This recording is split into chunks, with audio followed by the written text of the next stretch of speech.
നമസ്കാരം.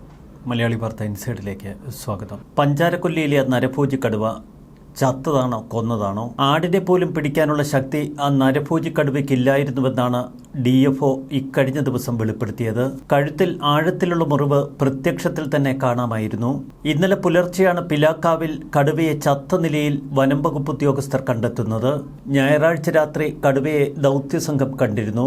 എന്തോ തിന്നുകയായിരുന്നു കടുവ. സംഘത്തെ കണ്ടെങ്കിലും എങ്ങോട്ടേക്കും പോകാതെ കടുവ അവിടെ തന്നെ നിന്നു.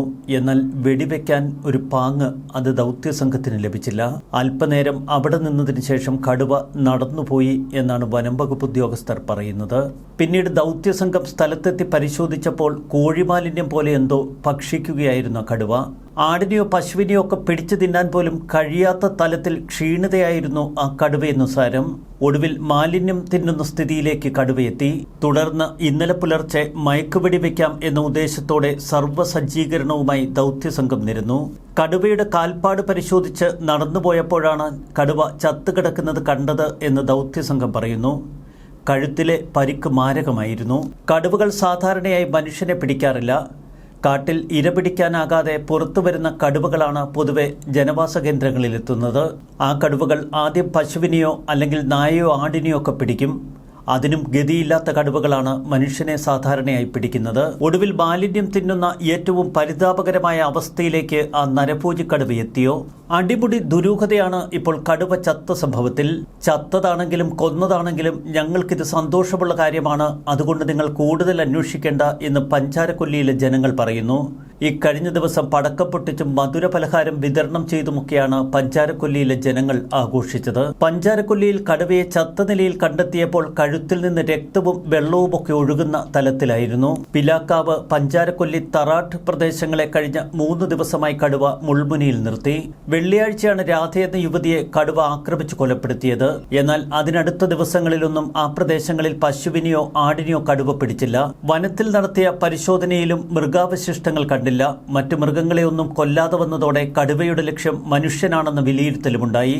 കടുവയെ പിടിക്കാൻ പോയ ദൗത്യസംഘത്തിലെ ജയസൂര്യ എന്ന ഉദ്യോഗസ്ഥനെ കടുവയെ ആക്രമിച്ചതോടെ ദൗത്യസംഘത്തിന് ഭയം കൂടി. ഒടുവിൽ കടുവയെ വെടിവെച്ചു കൊല്ലുക എന്നല്ലാതെ മറ്റു പോംവഴിയില്ല എന്ന് ദൗത്യസംഘവും നിഗമനത്തിലെത്തിയിരുന്നു. പിലാക്കാവ് പഞ്ചാരക്കൊല്ലി റോഡിലെ പാണ്ഡ്യത്തുംപറമ്പിൽ റിജോയുടെ വീടിനോട് ചേർന്നാണ് നരഭോജി കടുവയെ ചത്ത നിലയിൽ കണ്ടെത്തിയത്. വീടിന് 3 മീറ്റർ അകലെ മാത്രം. അതിന്റെ അമ്പരപ്പിലാണ് ഇപ്പോഴും ആ കുടുംബം.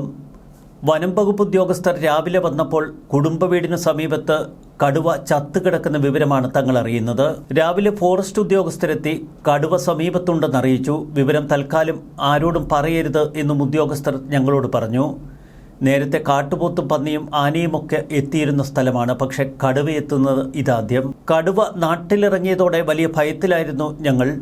കുട്ടികളെ പുറത്തുവിട്ടിരുന്നില്ല എന്ന് റിജോയും കുടുംബവും പറയുന്നു. എന്നാൽ കുട്ടികൾ ഓടിക്കളിക്കുന്ന സ്ഥലത്ത് കടുവയെ ചത്ത നിലയിൽ കണ്ടെത്തുന്നു. റിജോയുടെ വീട് കാടിന്റെ അതിർത്തിയിലാണ്. വീട്ടിൽ നിന്നും മീറ്ററുകൾ മാത്രമേ കാട്ടിലേക്ക് ദൂരമുള്ളൂ. കടുവയുടെ കഴുത്തിൽ ആഴത്തിലുള്ള 2 മുറിവുകൾ കണ്ടെത്തിയിട്ടുണ്ട്. ആദ്യം വനം വകുപ്പ് ഉദ്യോഗസ്ഥർ വിശദീകരിച്ചത് മറ്റൊരു കടുവയുടെ ആക്രമണത്തിലാണ് കഴുത്തിൽ മുറിവേറ്റതെന്നായിരുന്നു. പിന്നീട് വിദഗ്ധർ ഇക്കാര്യം നിഷേധിച്ചു. പെൺകടുവയെ സാധാരണ ഇത്ര ക്രൂരമായി ആൺകടുവകൾ ആക്രമിക്കാറില്ല. നരഭോജി കടുവ നാട്ടിലിറങ്ങുന്നത് പ്രദേശവാസികളെ ആകെ പരിഭ്രമത്തിലാഴ്ത്തിയിരുന്നു. വനത്തിനോട് ചേർന്ന പ്രദേശങ്ങളിൽ അതീവ ധൈര്യശാലികളായ പലരുമുണ്ട്. ആരെങ്കിലും കടുവയെ ഇല്ലാതാക്കിയതാണോ എന്ന് സംശയം ശക്തമാണ്. എന്നാൽ അത്തരം സംശയങ്ങൾക്കൊന്നും വലിയ സാങ്കത്യമില്ല. ഏതെങ്കിലും ഒരു പുലിമുരുകൻ ജനങ്ങളെ രക്ഷിച്ചു എന്ന് കരുതിയാൽ മതി. എന്തായാലും കടുവയെ കടുവ പിടിച്ചു എന്ന കഥയൊക്കെ പൊളിഞ്ഞു.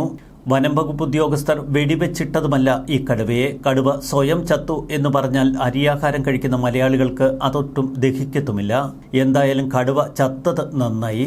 പഞ്ചാരക്കൊല്ലിയിലെ കടുവയ്ക്ക് എന്താണ് സംഭവിച്ചത് എന്ന് നമ്മുടെ മേനകാ ഗാന്ധിക്ക് മനസ്സിലായി. കടുവയെ വെടിവെച്ചു കൊല്ലരുത് എന്ന കേന്ദ്ര ഉത്തരവ് നിലവിലുണ്ടെന്ന് ചൂണ്ടിക്കാട്ടി ഇന്നലെ മേനകാ ഗാന്ധി ഒരു പ്രതികരണം നടത്തിയിരുന്നു.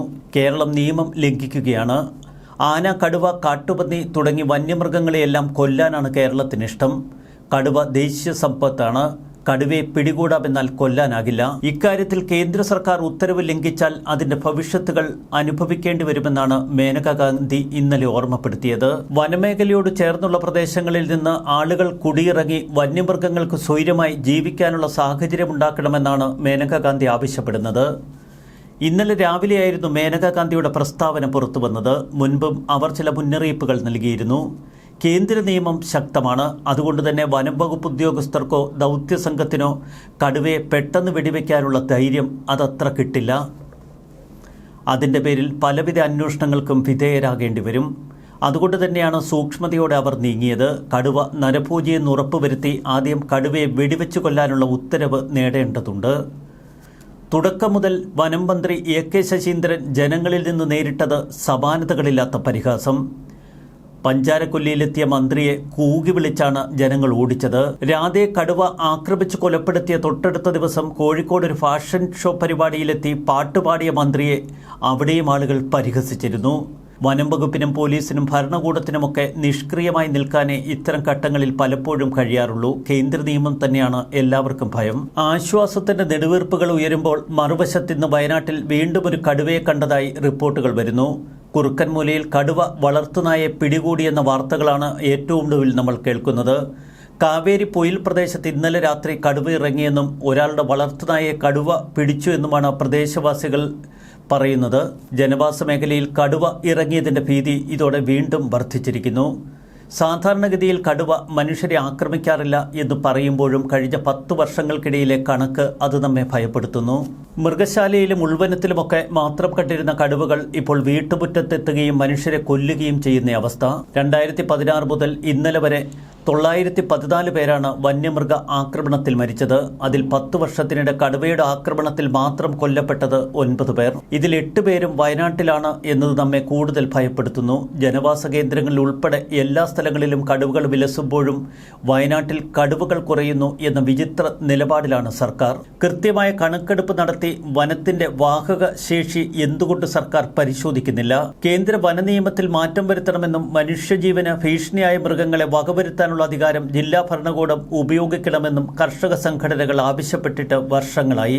1993 76 കടുവകളായിരുന്നു കേരളത്തിൽ ഉണ്ടായിരുന്നതെന്ന് കണക്കുകൾ പറയുന്നു. എന്നാൽ 2018 അത് 190 വളർന്നു. 2012 മുതൽ 2022 വരെ വയനാട്ടിൽ മാത്രം 36 കടുവകളെയാണ് വനം വകുപ്പ് ജനവാസ കേന്ദ്രങ്ങളിൽ നിന്ന് പിടികൂടിയത്. വയനാട്, ഇടുക്കി, കണ്ണൂർ, പാലക്കാട്, മലപ്പുറം ജില്ലകളിലായി 30 ലക്ഷത്തോളം ജനങ്ങളാണ് വന്യജീവി ഭീതിയിൽ ഇപ്പോഴും കഴിയുന്നത്. കേന്ദ്ര വനം മന്ത്രാലയത്തിന്റെ കണക്കുകളനുസരിച്ച് 190 കടുവകൾ കേരളത്തിലുണ്ട്. എന്നാൽ കേരള സർക്കാർ നിയമസഭയിൽ വെച്ച കണക്കിൽ പറയുന്നത് 213. കർണാടകയിലെ ബന്ദിപ്പൂർ, നാഗർഹുളെ, BR ടൈഗർ റിസർവ്, തമിഴ്നാട്ടിലെ മുതുമലൈ, സത്യമംഗലം എന്നിവിടങ്ങളിൽ നിന്ന് വയനാട്ടിലേക്ക് കടുവകൾ യഥേഷ്ടമെത്തുന്നു. കർണാടകത്തിൽ മാത്രം 524 കടുവകൾ. വയനാടൻ കാടുകളിൽ 100 ചതുരശ്ര കിലോമീറ്ററിൽ 8 കടുവകളുണ്ടെന്നാണ് കണക്ക്. കടുവയുടെ ജഡം എങ്ങനെ ജോർജിന്റെ വീട്ടുമുറ്റത്തെത്തി? ഇക്കാര്യത്തിൽ ഇപ്പോഴും സംശയങ്ങൾ തുടരുന്നു. കടുവ എങ്ങനെയാണ് ചത്തത്? അതിന്റെ കഴുത്തിൽ എങ്ങനെയാണ് ഇത്ര ആഴത്തിൽ മുറിവുണ്ടായത്? വനം പ്രദേശങ്ങളിൽ ചേർന്ന് ജീവിക്കുന്ന ഒരുപാട് ആളുകളുണ്ട്. കടുവയുടെ ജഡം കാണേണ്ടവർക്ക് കാണാം എന്ന് പറഞ്ഞ് ഉദ്യോഗസ്ഥർ മുകളിലേക്ക് കൊണ്ടുവന്നു. കടുവയെ പേടിച്ച് പുറത്തിറങ്ങാൻ പോലും കഴിയുന്ന സമയമായിരുന്നില്ല അതൊക്കെ. അപ്പോഴാണ് ആശ്വാസമായത്. വീട്ടുമുറ്റത്താണ് കടുവ ചത്തുവീണത് എന്ന് കേട്ടപ്പോൾ നടുങ്ങിപ്പോയി. കടുവയെ കണ്ട എൻ്റെ മരുമകൾ വിറച്ചുപോയി. പിന്നെയാണ് അടുത്തുള്ളവർ രാത്രി ഇവിടെ നല്ല പട്ടികുരി ഉണ്ടായിരുന്നു എന്നൊക്കെ ജോർജ് വിശദീകരിക്കുന്നു. കടുവയുമായി ബന്ധപ്പെട്ട സംഭവങ്ങൾ അടിപിടി ദുരൂഹത ഉണർത്തുന്നത് തന്നെ. എന്തായാലും കടുവ, ആ നരഭോജി കടുവ ചത്തു. അതുതന്നെ, അത് മാത്രം മതി നമുക്ക്. ന്യൂസ് ഡെസ്ക്, മലയാളി വാർത്ത, ഇൻസൈഡ്.